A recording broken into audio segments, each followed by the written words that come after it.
Did you know that there is one clause for every type of risk area on which your marine insurance cargo is traveling?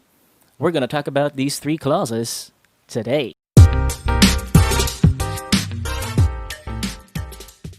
What is up? You're watching Tito Talks, non-life insurance discussions with me, as always, your favorite Tito Miguel, who loves to make non-life insurance topics easier to understand for both agents and clients. Magandang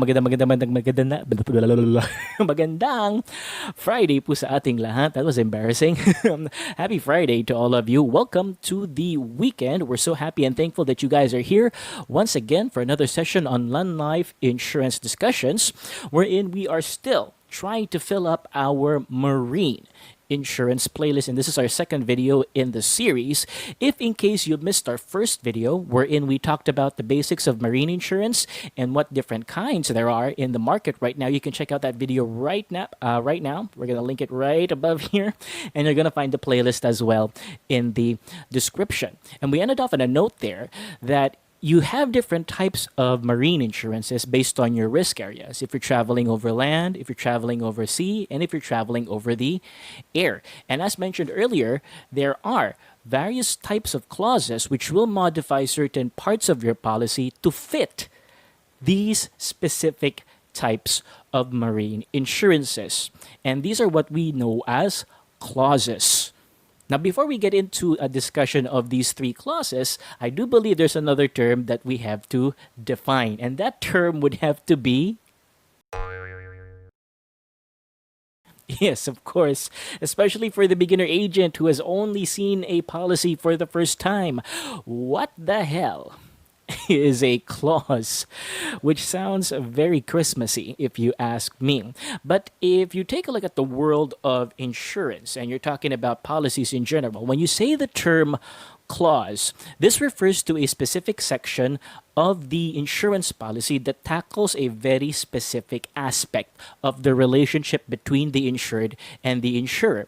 And as you all know, there are probably hundreds of different clauses which you can find in any type of insurance policy. If you're looking at motor car policies, you've got the drunken driver clause, you've got the set clause. If you're talking about property insurance, you've got the average clause, you've got the open policy clause. And when it comes to marine insurance, you've got your own mix of clauses as well. However, when it comes to distinguishing the various types of marine insurance, depending on your risk area, if you're dealing with trucks, if you're dealing with ships, or if you're dealing with airplanes or air freight, this will also dictate what types of clauses have to be included in the policy that you give your customer, which means as agents, it is vital that you familiarize yourself with the kinds of coverages that each clause provides depending on the type of market that you want to penetrate. Let's say, for example, you're dealing with a big fruits distributor that has global markets, so they're doing exports as well. Now that you know that your client does shipments over the sea, you'll need a specific type of clause that protects these sorts of cargoes. However, on the other hand, if you're dealing with clients that have smaller networks that distribute their goods or their products to a smaller area, let's say within the same city, let's say within the same region, and they don't even touch the water, which means that they're transported by trucks, you need a different type of clause to answer for the risks and perils that these types of cargoes are exposed to. And once again, I repeat, depending on the type of network, depending on the type of market that you, as an agent, want to penetrate, you will have to master the specific clause for that particular entity or for that particular type of marine insurance. Thankfully, we're going to cover only three of those today.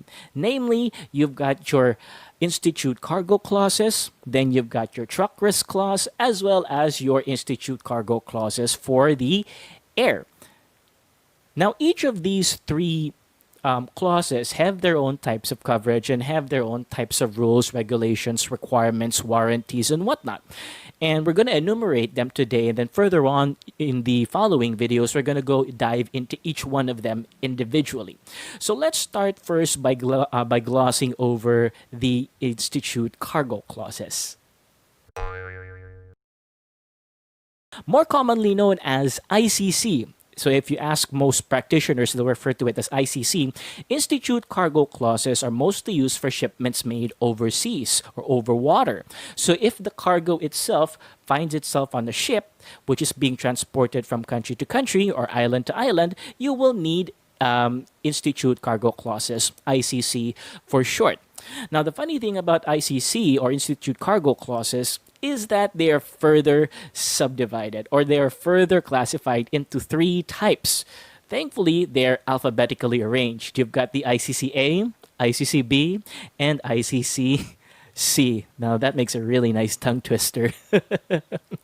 So, with these three ICC levels of protection, the types of coverages and the types of pedals that they cover against vary from type to type, wherein ICCC is the lowest type of coverage all the way until you go up to ICCA that has the best type of coverage, as well as the most expensive one. Next off, you've also got your ICC clause, your Institute Cargo Clauses for air transportations. If you do find a client in this particular field, boy, you are lucky. As you will note, air transfers or air freights ensure that packages travel faster, but by no means is it going to be a lot cheaper because you're using more expensive machinery, you're using more expensive equipment, and it's sort of a premium that you pay for the convenience and the efficiency of the mode of travel. Now, when it comes to Institute Cargo Clauses for air cargo, you're only dealing with two specific types. You've got your Institute Cargo Clauses for the air, which is an all-risk type of coverage. What does all risk mean? We'll get into that in a separate video, Miguel. And then you've also got your air transit clause. Now, the two of them differ based on the types of pedals that they cover. While the ICC air, while the Institute Cargo Clause for air is an all-risk type of section, the air transit clause is a named pedals type of coverage wherein bilang po at nakikita po ninyo what types of things are covered. But be very careful to note that even if the ICC Air is considered an all-risk policy, it still has its own exclusions.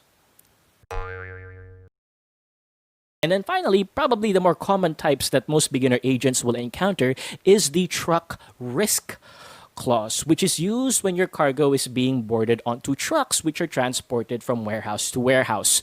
And if your client deals in that particular type of business, they have their goods shipped via trucks to their distributors or their warehouses or their distribution channels, then they require an inland marine cargo policy, which of course contains the truck risk clause. And this one doesn't get any easier than the rest, as the truck risk clause has a fixed amount or a fixed set of pedals, exclusions, and warranties that the cargo itself is exposed or potentially exposed to during these trips. And with that being said, these three, the ICC Air, the ICC, and the Truck Risk Clause, comprise your three most basic clauses that you as an agent would have to remember at the very, very least. And with that being said, let's go on to our last section. Yep, I'm removing the word of the day. None of you watch it anyway. Stop crying, Miguel. But we are still trying to make sure that we provide as much value for you guys as possible. So instead of giving you words of the day, we are now going to try questions of the day. Now, don't worry, I'm going to make this as interesting as possible. And this question that I'm about to post before I close our video is going to be answered in our next video. All right, and our question for the day or for this particular video is with regards to the truck risk clause. Does the truck risk clause cover the truck as well? Why don't you send me your answers via the comment section? Send me an email as well. I'd love to hear from you guys. What are your thoughts? What are your opinions? And next week, when we release our next video on marine insurance, you're going to find out the answer to that question. And I'm going to link that video right on up here as well. So thank you so much for tuning in today. Once again, this is your favorite Tito Miguel. If you're looking to buy insurance, if you're looking to sell insurance, you know who to talk to. Is your favorite Tito Miguel, who is always saying, I hope you enjoy the rest of your day.